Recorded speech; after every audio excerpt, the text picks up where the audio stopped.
দুটি শক্তির সমন্বয়ে আমরা পৃথিবীতে মানুষ হিসেবে পরিচিত। একটি ভালো, অপরটি মন্দ।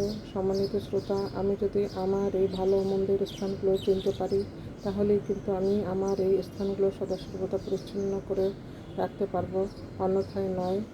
সম্মানিত শ্রোতা, আমি শুধু আপনাদেরকে এই ভালো মন্দের স্থানগুলো চিহ্নিত করে কীভাবে পরিষ্কার পরিচ্ছন্ন করে রাখতে হবে তা বলে দেব। পরিষ্কার পরিচ্ছন্ন করে রাখার দায়িত্ব কিন্তু আপনাদেরই।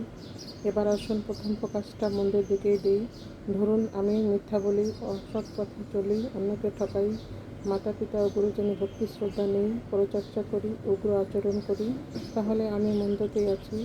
আমার এই মন্দ অভ্যাসগুলো কিন্তু আমি একদিনে জমাইনি। তাই সম্মানিত শ্রোতা, ধৈর্যের সাথে চেষ্টা সাধনা করে এই মন্দ অভ্যাসগুলো পরিষ্কার পরিচ্ছন্ন করে রাখে একদম সৎ ও মানবিক মানুষ হিসেবে নিজেকে গড়ে তুলে চেষ্টা সাধনা করুন। তাহলে একদিন ঠিকই কাঙ্ক্ষিত লক্ষ্যে পৌঁছতে পারবেন। আর ভালোর ব্যাপারে কী বা বলবো, সেটা এক দুর্লভ জিনিস বর্তমানে। আমার ভিতরে যদি সৎ থাকে, তাহলে আমি যদি সত্যি কথা বলি, সৎ পথে চলি, অন্যকে ঠকাই না, মাতা পিতা গুরুজনের ভক্তি শ্রদ্ধা আছে, পরচর্চা করি না, আচার আচরণে নম্র ভদ্র, সর্বক্ষেত্রে শালীনতা বজায় রাখি, তাহলে আমি একজন ভালো মানুষের ক্যাটাগরিতে আছি।